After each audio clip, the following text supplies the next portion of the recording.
and trained to kill enemies. Hate your enemy, right? But Christmas changed them. Christmas changed them. So let's have a prayer. Dear God, wow. What an amazing example of what Christ can do. Change hatred into love for enemy. May our hearts be filled with such love for one another and for enemy too. Amen. So I like to read Romans chapter 5:10 again. What if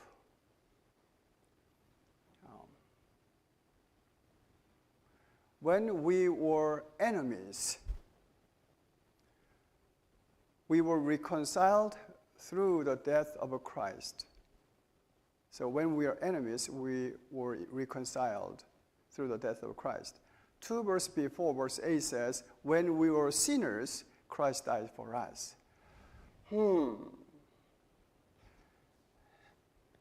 I be willing to die for my enemies? No way, right? For criminals, give my life for criminals? No way. Enemies? No, not a chance. But that's what God did. When we were sinners, when we were enemies. Wow, that's what God did. That's amazing. We'll do anything to everything to save our children, but God gave His Son for us when we're sinners and enemies. Oh, that's beyond my head. I cannot comprehend that. Now, I like to take this message, though, to our own lives. So here's a question. Do you have any enemy? Or did you have an enemy? Do you have someone that hurt you so deeply in your past? Or do you have someone that is hurting you now? Did you have an enemy? When I asked this question to the veterans in the hospital, everyone said, yes, I do. 1, 2, 3, or more. And I had one too. And I hated that enemy so bad that I attempted to kill, literally. And that enemy was my sister, 7 years older than I am.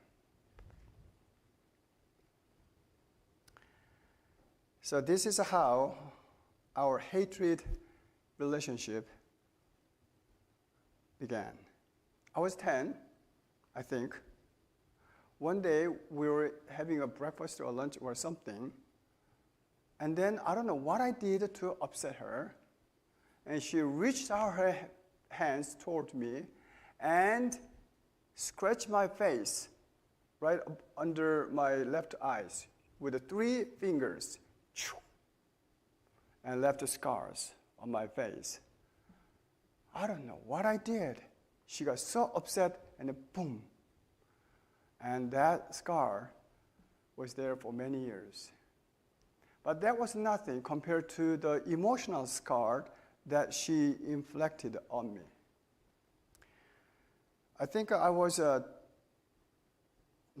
12. She shamed our family so much, though. That even today, I remember the very day that she made me feel so ashamed. You know, a year before that, she suddenly disappeared from us. A year later, she showed up with a completely different makeups and dress. And instantly, I knew that she became a prostitute. That was a shock to me. My sister is a prostitute. I could not accept that. I felt even betrayed, ashamed and betrayed. That shame and sense of betrayal was even deeper than the shame and betrayal that I felt when my mom disappeared from us, leaving 5 of us. One night, I woke up. I think I was 12 back then, 4th grade or something like that. And I woke up because all of a sudden the room was so bright in the middle of the night. And so, and I look around, oh my gosh, all the furniture in the house disappeared. What just happened? Where's Mom? And so I started looking to find the mom. I couldn't see inside the house, so I went outside. Nobody, nothing. Middle of the night. Just a starry sky. That's all. Without clue, she left us. 5 of us. I was 10, younger brother 8, 12, 14, and 17. How are we going to survive without parents and the money? I didn't know how to feel about Mom leaving us, abandoning us, until I heard my village people saying their mom ran away. And they start calling us kids whose mom ran away. And that's when I start feeling ashamed. But that was not as bad as the shame that I felt when my sister showed up as a prostitute. To me, she was a filthy rag. My hatred for her started getting intense. Then one day, I saw my sister pulling the hair of my mom and kicking her. You would not even imagine that, right? Your own child pulling your hair and kicking. I could not believe what I saw. I could not do anything because she was, to me, all-powerful, 7 years old, older than I am. Her behavior got worse, and her physical abuse of Mom got even more frequent.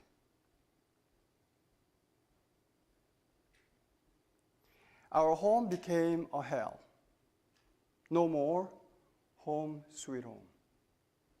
That's how she became my enemy. So what do you think I felt toward my sister when I saw my mom kicked by my sister? Angry, right? Rage. And then one day, that rage exploded when I saw, again, my sister kicking my mom. I felt that it would bring a peace to our home if she be dead and I go to jail. So I tried, but she survived. And I felt disappointed. I felt disheartened, despaired, hopeless about my family, so I left, ran away from home too. And I was 17. 25 years passed. I was studying at Andrews University Seminary. One of the books I read was Healing for Damaged Emotions. Healing for Damaged Emotions by David Seamans, Seamans. And that book opened my eyes to the hidden damaged emotions in me. And one of the hidden damages that I had suffered was shame. Shame that my mother ran away from us when I was 10, and shame that I felt when my sister became prostitute. And then you know that shame creates unhealthy behaviors, right? We don't like to feel shamed. So we do something to cover that shame. So many unhealthy behaviors were developed in me unconsciously. And one of them was perfectionist complex, Mr. Perfect. So I was Mr. Perfect for many decades, and it was a very difficult life to live. Imagine that you live with Mr. Perfect or Mrs. Perfect. Oh boy. Poor my wife. 38 years. But it was okay because it covered my shame, and no one could see that in me. That book also opened my eyes to my sister's damaged emotions. That was deeper than mine. It helped me understand my sister, and I started feeling sorry for her. When I was young, I didn't understand why she became a prostitute. But 25 years later, I understand now why. After my mom left us, ran away, disappeared, my sister had to do something to bring food to us. Education, hey, it's gone out of window. Survival is the main thing. She got to do something to take care of her younger siblings. Imagine 5 of us, 5 kids, okay? 3 boys running around. She told me later that with the help of distant relative, she put our stuff, blankets, stuff like that, into a small cart. And she pulled that cart to this house, that house over there to find a room for us. Would you rent a room for 5 kids without income, without parents? No. And so we have to go around. And luckily we found one, and then pretty soon we got kicked out because with 3 boys, we made too much noise. And so we go to other house and then kicked out again. I don't know how many times we moved around when I was 4, 5, 6. So she got to do something to feed us, right? And so she chose the way that embarrassed herself and us. Did I appreciate her for her sacrifice? No. I hated her for that because she caused shame to us. I paid her back with hatred instead. And even animals would not do that, right? If somebody saved them. As I began to realize how much more she was hurt than I did, I felt so sorry for her, and I decided to make it right. So one day, I made a trip to her, to visit with her, to talk with her. So I went to her house, and I made tearful apology to her. As she was listening to my apology, she cried and cried and cried. Then she said that she had a severe headache for many days after she got hit with a whiskey bottle that I threw at her head. She probably had a concussion, maybe bleeding in the head. And when I heard that, I felt so bad. So I cried again. So we hugged and we cried. We hugged and cried. And that night, we became a family again. Not an enemy anymore. 2 weeks ago, I sent her Christmas card with a gift. A couple days ago, just this week, I received this card from her. Even though we made reconciliation, but hurt was so deep. So it has been ongoing. Sometimes healing of damaged emotions is a lifelong journey, long process though. So I was expecting her venting resentment and anger toward our parents and us, as she usually does. But this time it was different.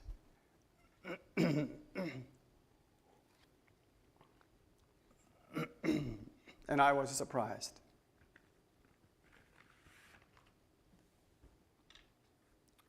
She wrote,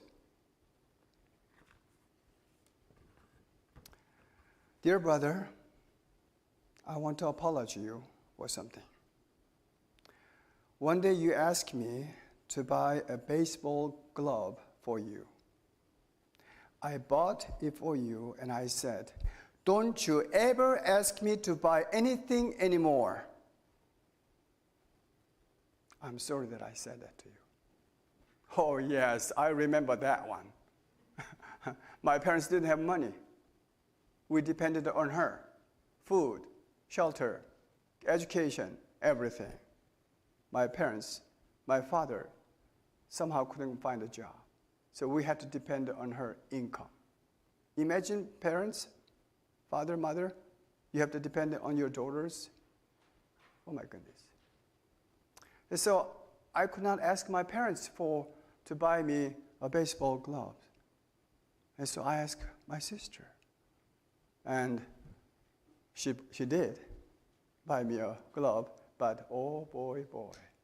And so I said to myself, I will never ask her to buy anything anymore. And I never did. Okay? She remembered that. I thought that she would not remember that, but she remembered that. And she wrote right here at the top something that I need to apologize to you. And I was so glad to see that. Not that she's sorry for her mean behavior to me, but oh my mind, this shows that she just begun the healing process of her own anger and resentment. One of the crucial elements in healing of emotional damages is that you take responsibility. Not whole thing, but you take. My sister has never said sorry to anybody, in my family. She never said sorry to my mom for pulling her hair and kicking her. She never said sorry to my dad for disrespecting him and being rude to him, for not having a job. Okay? She never says sorry to us, siblings, for beating us. And she never says sorry to me for, okay? She never says sorry. First time, she wrote, "I'm sorry." Wow, this is a big change. Big change. Healing has taken place.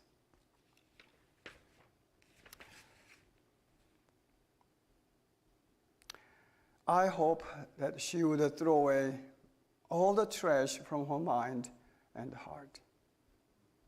Imagine how much trash she's got in her, memory. Lots of trash, though. I got lots of trash too, but she got much more. No wonder. I mean, she's been carrying that trash for so long. How long you keep your trash in your kitchen? A week? Less than a week, right? Imagine that we keep trash, keeping that for decades. My sister's case, 50 years.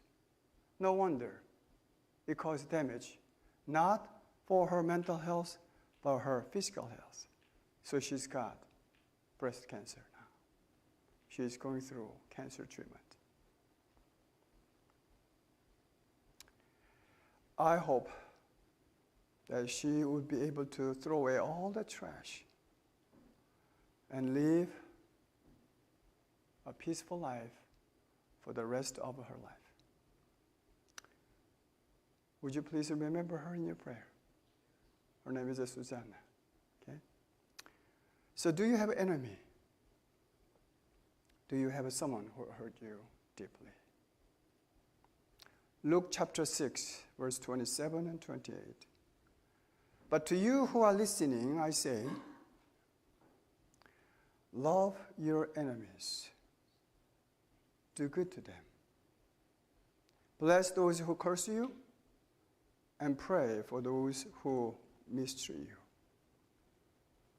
Love your enemy. How to? Step number 1, pray.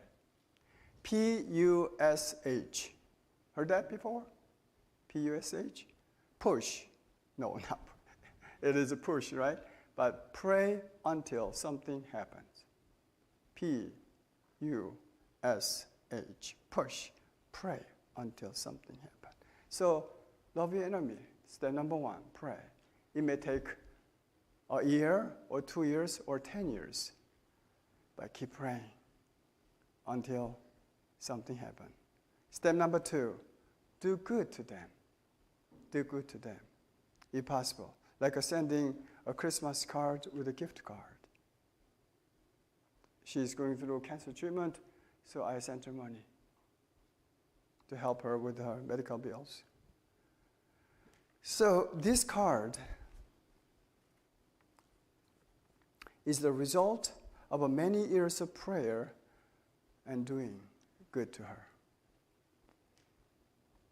So, love your enemy. Pray for her, for your enemy, and do good to them. May this Christmas change us. If there's any hatred, may God change our hatred for love for our enemy or anybody who hurt us in the past. And I'm going to close with a song.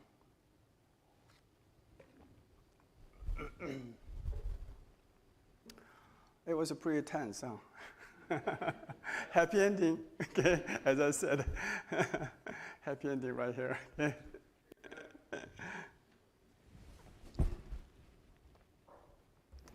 Can I have this microphone, please?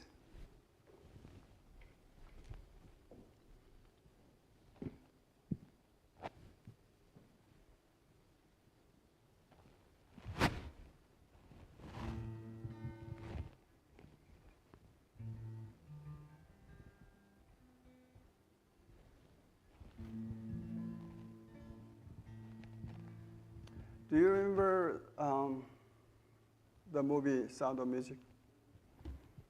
What's the name of the gentleman, Captain Von Trapp? Have you been to Captain Von Trapp Resort in Vermont? There's one, just like one on the in the movie. So you remember this song that the Captain Von Trapp sang? Edelweiss, Edelweiss. Remember that one, right? Somebody wrote a beautiful prayer in tune to that song. It goes like this. So this is my prayer for all of you. May the Lord, mighty God, bless and keep you forever. Grant you peace, perfect peace, joy in every endeavor. Lift up your eyes and see God's face. Know His grace forever.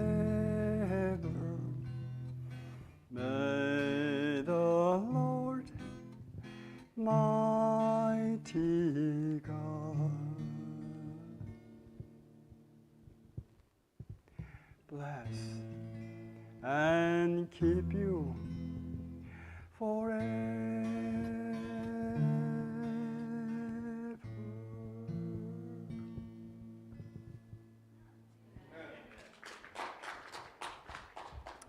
Shall we stand for benediction, please?